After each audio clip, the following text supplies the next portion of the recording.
2, 3, 4.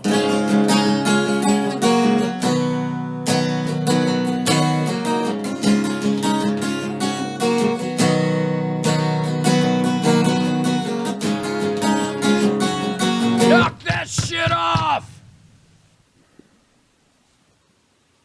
2, 3. Knock that shit off! Hey, what if I told you that I was having a contest and first prize was my brand new record? What's second prize? See what I have to deal with? Guys like me have had to deal with this shit our whole lives. Give it up, turn down, you're too loud, your music sucks, you're never gonna make it, and even when you do make it, they say you gotta give it up. My arms get tired sometimes from waving the fuck you flag, but I keep on waving it, because that's what I do. Every day that we refuse to join the rat race is a victory. You hear that? I have a brand new record coming out. What do you think of that? Probably sucks. Okay, let's talk about songwriting. Songwriting. What do you need to start? You need one of these. You need one of these. And you need one of these. You don't need this to take pictures of yourself for Instagram. You just need the tape recorder, and that's all you need.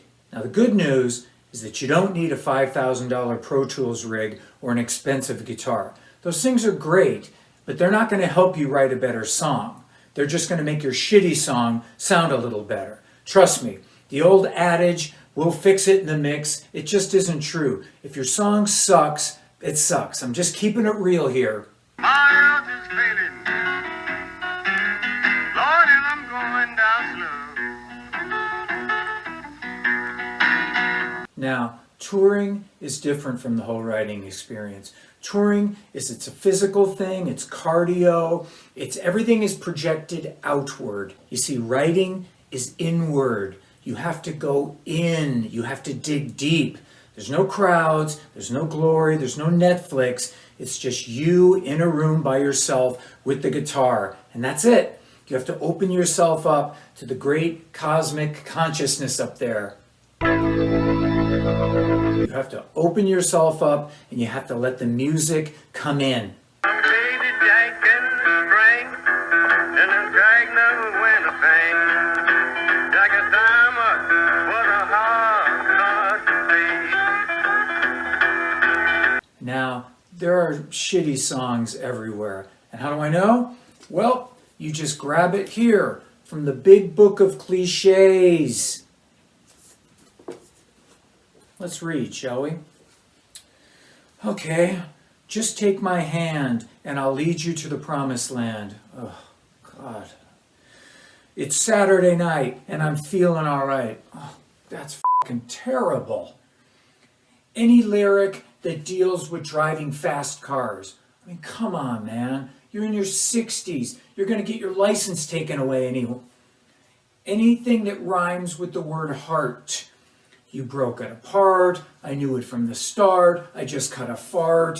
Don't go there. Don't go there. Take this book and burn it and go bury it in a landfill. Throw it away. You don't need it. So what's your song going to be about? Well, it could be about your relationship, good or bad. In fact, a bad relationship actually makes for a better song. You know what I mean? You fucked her over, she fucked you over, life fucked us over, whatever. It's all good. It means something. There's emotion in there. So what you do is you write it down and you put it down in a song. So how do I start? Well, I just play. No expectations. I get in a room by myself and it's like getting into a pool of water again. I'm familiarizing myself with the chords and the rhythm and just getting used to it and no expectations. Pretty soon an hour goes by, you've been playing and you don't even know all that time has gone by. It's killer. And so you towel off and you step away. You've just sort of begun the process. Another thing you have to do is you always have to carry a tape recorder with you. Either one of these or a better tape recorder. You want to have it with you at all times. And when I mean at all times, I mean in the car, next to your bed, even in the shitter, because you never know when an idea is going to pop into your head, because now your head is full of notes.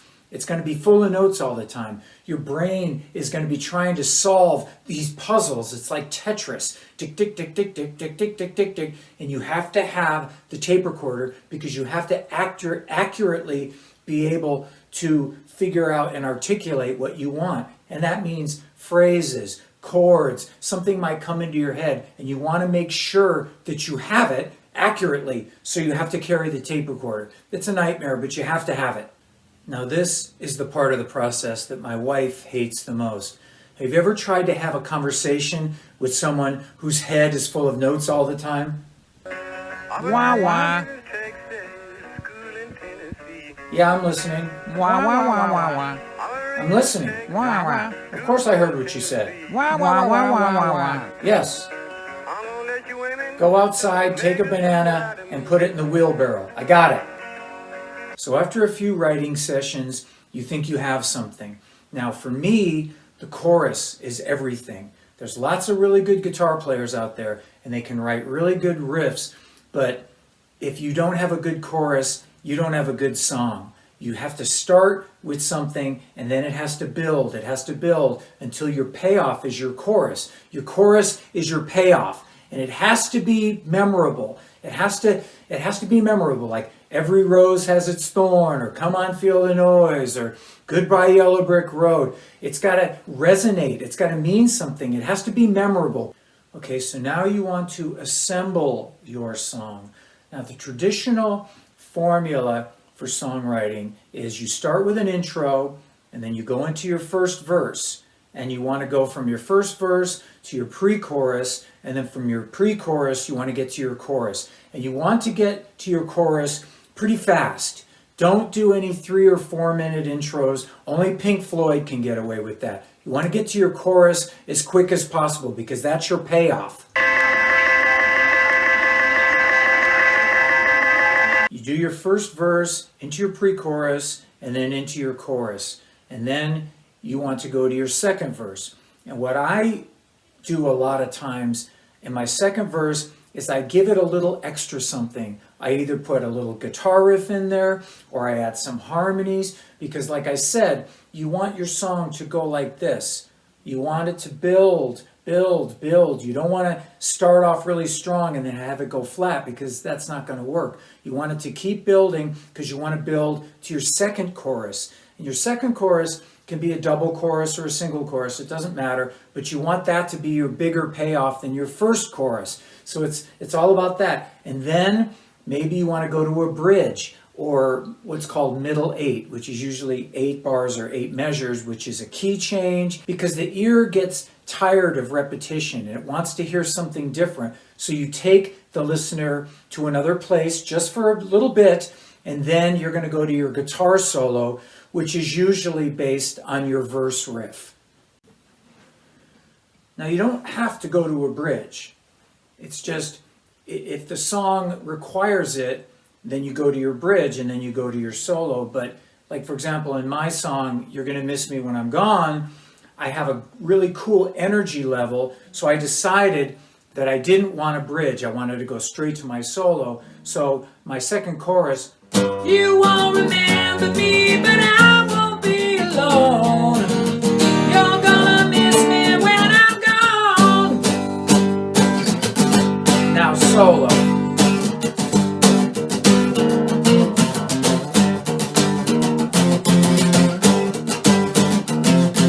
Which is my verse riff. And on a guitar solo, you can go 8 bars, 8 measures, or 16 if you want to. I sometimes let the guitar player do 16 bars, and again, it takes the listener somewhere, and it expands the song a little bit. But then you want to go to your pre-chorus or your chorus out after the solo. In this case, I went to my pre-chorus.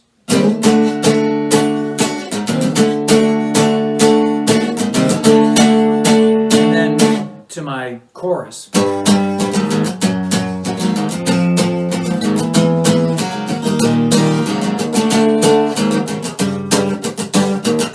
So, and then you generally will chorus out, you know what I mean, with guitar riffs and stuff like that. And you're either going to fade, or in my case, I've just end with the beginning verse riff. Bow, bow, bow, bow, da-da-da, bow, bow, bow, bow. Cool ending. All right, so let's talk about the writing of lyrics. We already talked about the nonsense of the cliche lyrics. Try to avoid that. Try and be a little bit more original and dig deep. You know what I mean? Dig deep. Think about what you're trying to say, because lyrics are what you're trying to say to someone. Like, for example, I'm not sometimes emotionally equipped to say that I love someone or I want to break up with someone. So I put it in a song. I write down the lyrics and I put it in a song and I sort of hand it to someone, because those lyrics have power. You'll either get hugged or kicked. You never know. So now your song is done and you're patting yourself on the back and you're listening to it and you think it's great. So what you need to do is go away. Let it rest. I always listen to it the next day. And if it's still good, then it's a good song. But a lot of times, unfortunately, it isn't. I listen to it the next day with fresh ears and I just think to myself, you know what? The chorus isn't strong enough. It's just not good enough. And you have to be honest. You just have to be honest. You have to separate yourself from the emotion of writing the song, and you have to go, you know what? Is this good enough? Can I stand behind this? I've written a lot of songs, and some of them just aren't good enough. A lot of them are, but some aren't good enough. And that's okay, man. I'm not Elton John. I'm not Beethoven. Most musicians aren't fucking Beethoven. You pick yourself up and you start over again. You pick up that guitar and you start over again. And sometimes it takes another couple of days, and maybe it takes another failure or two, but you'll get there. Eventually, you'll get the good song, and then that's the payoff. You hear stories of musicians that say, oh, I wrote my best song in 15 minutes. What they don't tell you is that it took a couple of failures for them to get to that really good song. I remember one time, all I had to work with was this part. It was... And I didn't know what to do with it. That was all I had. And I was with this girl, and we had just broken up, and I was agonizing over the whole thing, and I couldn't sleep at night, and I woke up the next morning, and I just started playing. I've been waiting so long, feels like most of my life, and I can't wait any longer than tonight. How'd I get so lonely? I had it. It just popped into my head. How'd I get so lonely? And it was exactly what I was thinking. How'd I get so lonely? Well, you fucked up. You broke up with her. Get back with her, boy. Get back with her. You know what I mean? And that shit is magical. It's like the rock gods see you suffering and they go, you know what? Cut this dude a break. And they just open up the sky and they sprinkle some of that magic dust and it just happens. So now you have it. You have your chorus and you know what to do. Now you can build all your verses around that chorus because you know what you want to say. You're going to tell the story in your verses, and then your chorus is your payoff. It's totally magical. There's no other way to put it. When it happens that fast, out of nowhere, it's just magical.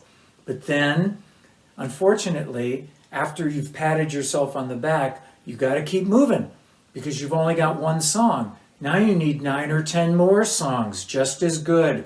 So you have to keep going. You have to soldier on because you have to have a record. It sounds hard, and it is, especially if you're a solo artist. It's really hard because in my head, I visualize every drum hit, every guitar fill, every vocal line, every harmony. It all has to be right. And it's just agonizing because you never think that you're going to get it right. You get it as close as you can to what you have in your head. Being a solo artist is great because you get to have your way. You control everything. You're the one that calls the shots. But see, the other side of the coin is that if it stinks, it's all your stink. You're the producer, you're the creator, you're the writer. So if it's bad, then it's on you. So it's pretty crazy, man. All right, so let's play around with this song, How'd I Get So Lonely? As I said, it all came to me. My pre-chorus, I've been waiting so long. Feels like most of my life. And I can't wait any longer than tonight. How'd I get so lonely? How'd I get so long? And now you want to go to your second verse. And when you go to your second verse, as I said, you want to build it up a little bit. Maybe the vocal's a little higher. Maybe it's a little bit more emotional. And like, for example, on my second pre-chorus of my second verse, I jump the vocal up a little bit. I go, I've been waiting so long. Feels like most of my life. And I can't wait any longer than tonight. See, I made it bigger. I'm building. And then my second verse, my second chorus is bigger and bigger. That's how you do it.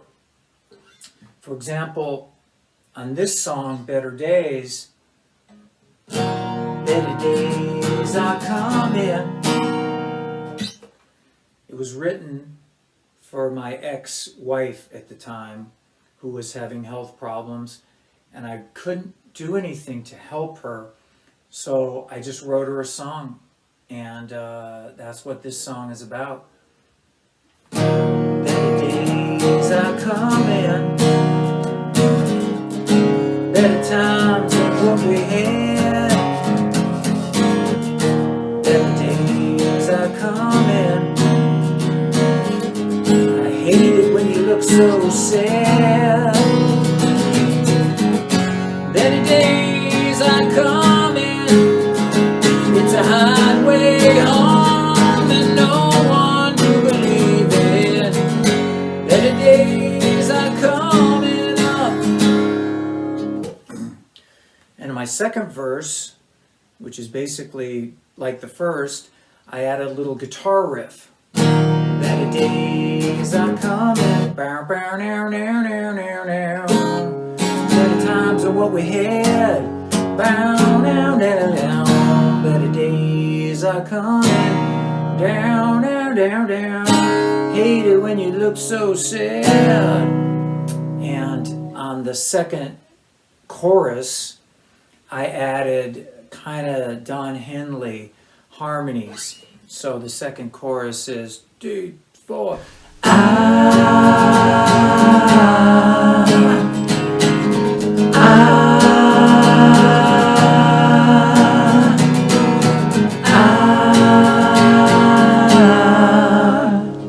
You can hear it tucked away in the back, that 2-part harmony. It just makes the second chorus a little bit bigger than the first chorus, you know what I mean? So I do the bridge, and then the solo is over the verse riff, which is traditional.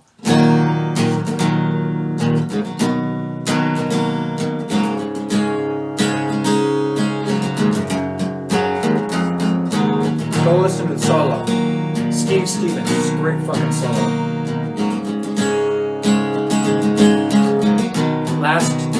Last chorus. Better days are coming up. It's all in there, just for the taking. Better days are coming up. Your love isn't wasted. Hey, make believe till your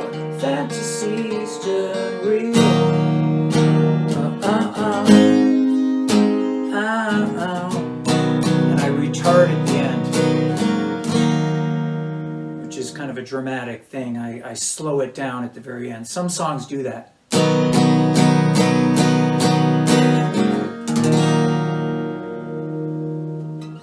Great song. Well, I hope that helped a little bit. At least you got to pass the time. The strolling guitar player. It's your old pal Jizzo. And we are kicking ass, rocking and rolling. And I will talk to you soon.